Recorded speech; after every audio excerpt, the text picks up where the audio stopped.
If you talk to any of these kids, they are so aware of how cooked we are. And I Oh, think that's what is happening in the classrooms when they're disrupting things and pushing back is like they are screaming for attention and help as a kid. uh-huh. And the only way that they know how, because the planet is falling apart, the Hmm. government is falling apart, like all of these aspects that they were promised would always be there for them are falling apart and no one is addressing it as if it's And falling they apart. know. I keep And they laughing. I know. keep saying kids are way smarter than adults give them credit for.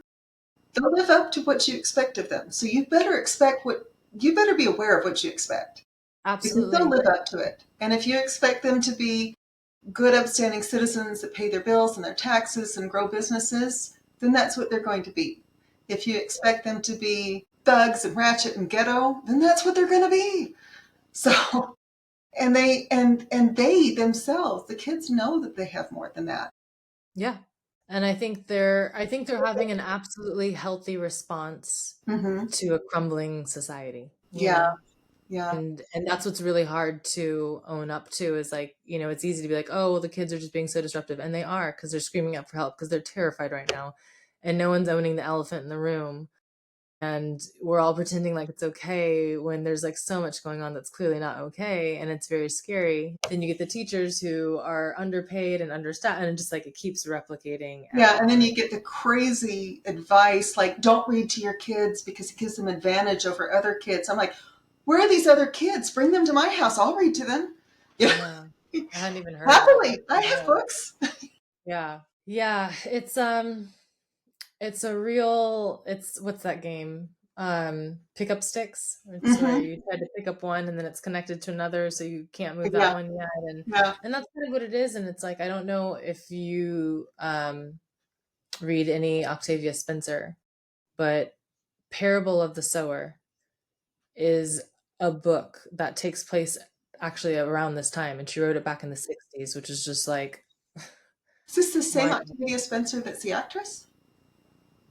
Or am I no, thinking, or does she have a different last name and I'm just Octavia conflating them? Spencer, but Octavia Butler is the author. Okay, okay. Octavia Butler.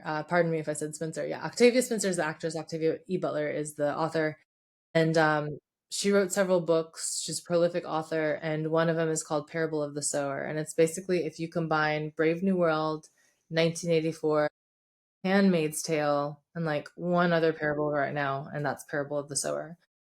And people are asking me like, "How did you create this? Like, this is so wild that like you said this so long ago, and yet now we're seeing." How it's moving in this way. And her whole thing was like, I basically looked at all of the major problems, like housing crisis and climate crisis and different things. I looked at all the major problems and I said, okay, what would happen if the government ignored it for another 30 to 40 years? And then I wrote the book from that perspective. And so it opens up now, and you're just like, I hate how horrifyingly accurate this feels. Yeah. But I'm it going is to an have to go start reading her books. I love to read. I read 300 or something books a year. Yeah. Read her books. Yeah, Okay. read Parable of the Sower. My mom, it's interesting. My mom was reading it back in San Francisco and she had to like put it down for a bit because it takes place like they walk through San Francisco during one part of it and she Oh, just said it felt so disturbingly surreal that she just had to like regroup basically and mhm. like start again. But I think that's what we're seeing. Like education has been falling apart for decades now. All these different industries, these different things have been for decades now. So it's not just going to be a simple solution of we do this and then boom, it's better over here. It's going to take as much work as it's taken to let all of this lapse. And I think that's where people get frustrated because they want a quick fix. They want one person in office to change the whole trajectory.